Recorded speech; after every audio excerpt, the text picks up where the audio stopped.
Welcome to you. Ms. Gray, I'll do it the same as Victor done it, that we'll just have a quick, because we're only 10 minutes, I think. You said it cost about $2 billion if you were to do the 100,000 acres, that's about 8,163 an acre. I presume you're including you must be counting on the government giving you the grant for planting, are you? Yes. Well, it depends on the price of land. But you've quoted there that it cost $2 billion. Yeah. I've just done the figures. If you were to buy the land and plant it, working out at 163. Yeah. Am I correct in saying that you bought land yesterday with Gresham House for 8,000 an acre? Yesterday? No. Gresham House not buy land in County Roscommon? The only deal that's been done, there's only one deal being done at this stage. Okay. So that's all right. Maybe it's incorrect. There may be ongoing negotiations, but not closed deals. Was there a deal done in Tipperary? There was a deal done in Tipperary. Was that land? Yeah, just I'll do it fairly quick, Mark, sure, if possible, because was that land being bid on in July of last year? That land would have been bid on in the summertime of 2022 by Gresham House. Right, and so the deal isn't with you and Gresham House, so is it? The deal for the Castle Waller land, I think is what you're referring to, is an acquisition by Gresham House. And is it part year? So at the time that Gresham House were negotiating for that deal, it would have been acquired by them with the intent of folding it into the Irish Strategic Forestry Fund if and when that got finalised. So it's under your portfolio now, is it? If it hadn't have been if it hadn't have been finalised, it would have folded into the existing portfolio. Because what we found unusual, just to be honest about it, was that that went through, I think, land registry on the 23rd of December. The sale closed on the 20th of December. And you were here on the 13th. The deal was done on the 16th, or the announcement, and this went through land registry, which we thought very unusual, that bidding had to be done 6 months before that, and it was very coincidental. If you say from the commission members looking at it, would you agree?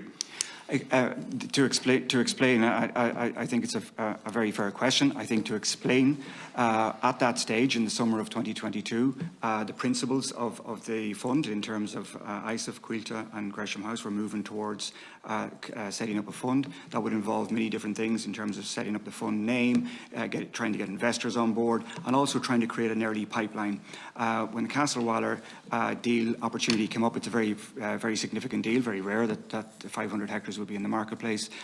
Gresham made the decision that they would acquire that, and they would acquire it with the intent of folding into the fund if and when. And if it didn't, if the fund hadn't have been established, then they would have taken that into their existing portfolio. So it was done with the intent of getting off to a good start if and when the fund was finalised. Okay. In the line of the last day that you were in, Ms. Hurley, you said how you were in negotiations. The negotiations must wrap up fairly quick when 3 days later at this meeting you were able to finalise everything. I know you did say they were at an advanced stage. We did say here, I think, as a committee, that we would like if you came in to update us before you finalised anything, but that wasn't forthcoming. How come? Well, Deputy, if I stand back here for a moment, the reality in terms of coming into the committee on the 13th of December is we had done everything possible to try to have the fund finalised such that we would have been in a position and to come in and to speak openly in terms of the Irish Strategic Forestry Fund. But unfortunately, we found ourselves in a position where the fund wasn't finalised. We were at a very advanced stage, and we shared as much information as we could on that day. There were third parties involved, the Ireland Strategic Investment Fund, and indeed Gresham House. So Gresham House, a listed entity with all of the regulation that goes around that. So we weren't in a position to speak about. Okay, yeah, but I understand, right, that's fair enough, but what you were asked as public reps here and as a committee that you'd come in and address us before you finalised it, that wasn't done, isn't that correct? So, Deputy, in terms of that, the governance required was for the Board of Quilta to approve the deal as such. So we don't matter? Deputy, this is a very, very important committee. And we came in on the 13th of December when it was difficult and we weren't in a position to disclose all the information that we right. would of course have wanted to disclose. But I do want to assure you, Deputy, that we consider this committee very important. All right, I want to try and keep going. Miss Gray, you stated that you were concerned about Ireland meeting its targets and all that. How is that in 2022, the end of it, or 2023, that you got this bust of concernment when in 2016 and 17 Ireland still had the same amount of figures and there was didn't seem to be a bother about it?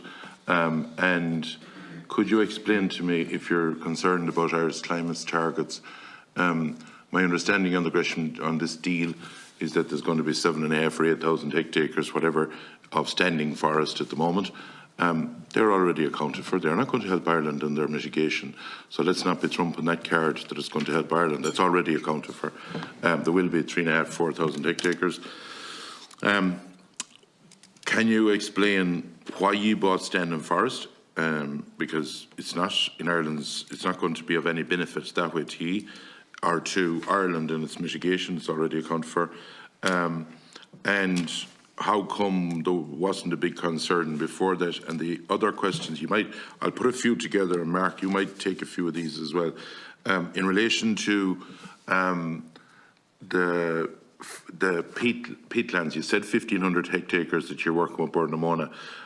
My understanding, and correct me if I'm wrong, that there was something mentioned before about 40,000 hectares or maybe more. What's the status of that?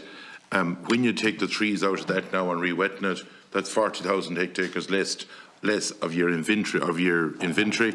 What's the story with that? And also, Mark, you'll probably be able to address this one. I think you lived in Roscommon, or lived in or whatever in Roscommon one time. You would have 700 acres. You'd be well familiar with in Moat Park, or right beside the town. There is a group there, the Moat Park Conservation group, that would have worked with you down through the years. First of all, they're not opposed to spruce so long as it's done in a proper way, and there's the red squirrel. They would have noticed over the last number of years, I think Galway was handling it, you might be familiar with this, and then it moved to Mullingar, and there seems to be a breakdown of what's happening. Would you, and I'm asking you direct as the last, this is you can answer this last, if I furnish you with the details, would you meet those people? Because we need to keep relationships going in areas where the community is working with you. Would you specifically yourself meet them to resolve those issues? And do you, Ms. Gray, believe, you gave the figure there and it works out at 8163, so you're banking basically on the state being able to give you the grant for the planting, for the afforestation, and basically you'll get the premium or whatever. You can get the grant at the moment, so for planting, but the premium is what you'll be probably looking for. Do you see where farmers are concerned now that land that was 5,000 to 6,000, because we'd know the price of land, and now has jumped up a few cogs, and there's a fear out there among the farming community? And can I put it to you that the northwest, the west, the southwest, and the parts of the Midlands are going to, when you look at the afforestation, even the government policy, not alone years is about a fifth of what the government is proposing, that we're going to have about 1,250, 1.2 million acres of forestry if the plan that everyone is looking at goes ahead in that area, which is a big amount. You could say in a third of the country you're going to have 100% of that, which is going to nail down communities. It's going to basically put landowners out of production because they won't be able to compete, and it's going to diminish communities. Have you a concern about that? Or will you give us an assurance that every county in the country is going to get a level part of this, that if it's 5% or 10%, that every county will get its bit? Because as you are well aware, there are some counties in the west that is heavily forested at the moment, and that every county, whether it's the Golden Vale or whether it's Connemara, that each of them will have an even keel, that it won't be put down to one part of the country being lumbered with all of this. Okay, just to say, firstly, I suppose the level of afforestation in Ireland is low relative to Europe, and we have the lowest level of forest cover. That's number one. Number two, the level of forest concentration in Ireland currently is not just on the west coast, but Wicklow as a county has one of the highest levels of forest cover on the east coast. The other point I would make is the main landowners in the country are farmers, and the forestry programme, which was launched last year, forests their land, and if that happened, that would reduce. No, but just be clear now. The forestry programme that was announced last year isn't in place yet. No, I know that. It's 1.3 billion, but it's not in place, and it's not for farmers alone. It's for companies. It probably will be for you. But it does give a higher incentive to farmers. Granted, but the only problem is you were well aware of this, and you went through this. You were in here.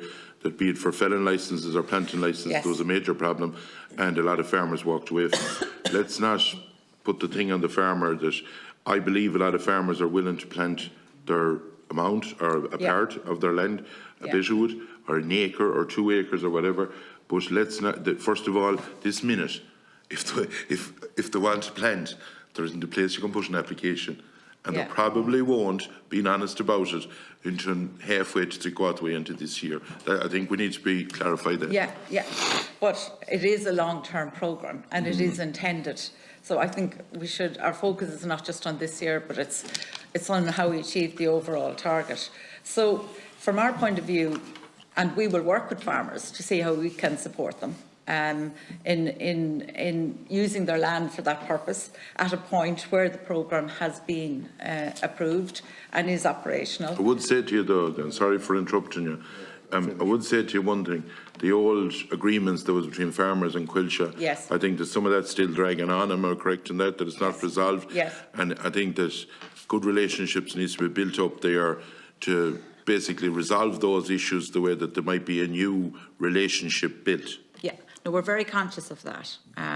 The farm partnership model that was in existence in the past was too fractured and too complex, and it made it difficult for everyone to both understand what would accrue as a result of it and then to administer it.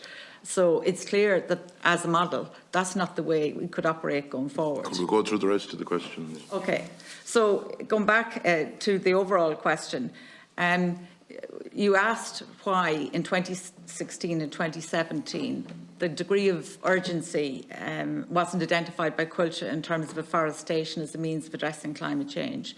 Firstly, there was a limited awareness in Ireland overall of where we were at in the climate change challenge at that point in time. That's number one. Number two, Quilcha itself at that time was in a very poor financial state. We had a debt in 2017 of €153 million.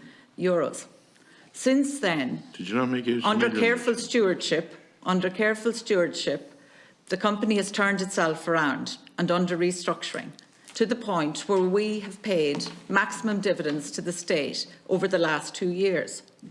And that performance has put Quilcha in a position where it can now consider afforestation, where it can now consider actually taking on debt if it needs to, in addition to state aid, together with private capital, to see how afforestation can be achieved. But it was not in that position in 2016 or 2017. Did you not make an operating profit going by what I googled of 98.3 million this year? No. Good, Google is wrong. So effectively, Deputy, in terms of the profits of Quilcha, the average, we tend to look at it as an average over a number of years because prices go up and down considerably. So the average over 5 years to 2021 would be about 79 million. But perhaps coming back to the specific question of Quilcha and why we're now looking to get into afforestation, we did spend much time as a team and engaging with the board and indeed the department to determine what Quilta's role should be to support the programme for government, support climate action targets, and to help to enable solutions. And it was very clear that there was an expectation on Quilta to bring forward its skills and expertise and look to try to be part, but only part of the solution in terms of the 450,000 hectares that are going to be needed of new forests. I want to try and get to Mark because I know he has a few he has to answer. Just explain one thing to me. Where does the 7,500 or 8,000 hectares of standing forest that you'd have bought, like Tipperary or whatever, where does that come in? Because that's already accounted for. So that's not going to help our mitigation. Do you agree? I'm very happy to explain the rationale. So our interest in the Irish Strategic Forestry Fund is very much around enabling new forests, so afforestation. But in terms of setting up a fund, the types of investors that are being attracted and that are needed are very long-term investors. So they're normally pension funds, and effectively as part of the risk management of any fund in forestry, you'd be looking for a distribution of age classes. So not just new forests, but also looking to have some immature forests so that ultimately the pension fund can get a return on an annual basis. And the Minister has stated in here to us that he believes that you'll be changing your model. Is that, have they talked to you about that, you know, there was a lot of backlash from the Gresham House Fund. Are you looking at a different model now, or are you staying on the 100,000 hectares on that model? Just a quick yes or no. That's all I want in that, because I want to let Mark in. So, Deputy, what we're looking at now is whether the new state aid rules that have been issued will allow Quilta to access grants and premia, so that would change it. And we're also looking at how we support farmers. Maybe over to Mark. Yeah, Deputy, questions on peatlands and Moat Park. So peatlands, yes, you're right. The last time we were in here, we discussed the area of peatland on the Quilta estate. We have about 120, 130,000 hectares of deep peat that would have been planted. We don't plant those areas anymore, but that's the forest that we have. We've done extensive research on that in terms of what do we do next with those forests. It is a matter of re-wetting, rewilding or replanting. So we've identified there's about 30,000 hectares that is an emission risk from a carbon point of view. As you drain the peatlands, as you know, there's an emission from that. So we need to look at redesigning those forests. Some of them will be redesigned by removing the trees completely and re-wetting. Where you can re-wet, sometimes you can't. And where you can't, we look at removing the existing conifer crops and rewilding to create a semi-natural wilderness with the likes of birch and alder and things like that as well. And other areas of our peatlands where there is where our trees are growing well, spruce and pine, we'll continue to grow forests like that, because what you get there is you get the benefit of the wood from that in terms of construction as well. So we're trying to come up with a mixed strategy to deal with peatlands in terms of re-wet, rewild and to replant as well. And I've heard people, there are people in Brussels today that it seems where we're getting caught at the moment on the new programme is that there's a lot of confusion about in Brussels seemingly about the re-wetting of the forestry up on, to say spruce up on, or pine up on the peatland. Is that a matter that's been resolved between yourselves in the department or what? Specifically, what do you... Well, they're talking, the Brussels seems to be unhappy about the trees up on the peaty ground, to put it simple, and under the new programme they want to see clear markers or whatever of how this is going to be resolved. That's my understanding and hearing from Brussels today. But ye have a plan what you're going to do with it. Will that cause a problem then if you take 30,000 hectares of trees out and you re-wet it, then you're 30,000 hectares down and you're taking in a carbon or whatever? Does that cause a problem? Yeah, it is a challenge, and that's what we're trying to achieve here. We're trying to achieve the best carbon balance. If you remove a forest, and if it's the right thing to do to remove the forest and to re-wet, short term, it's negative from a carbon point of view. You lose the crop that's sequestering the carbon dioxide, plus you have a methane, as the bog re-wets, you have a methane emission, which is worse than carbon dioxide. What happens then is that the bog is stabilised, it stops emitting carbon, and in the very long term, 50 to 60, 70 years, it starts then to absorb carbon dioxide again. So it's a mix of doing that plus re-wetting. So you said 30,000 with trees removed. We wouldn't be saying 30,000 will have trees removed for re-wetting. It's a combination of re-wetting and rewilding. So Deputy, where you're rewilding, you will be coming back in with another forest again. 20,000 hectares on peaty ground.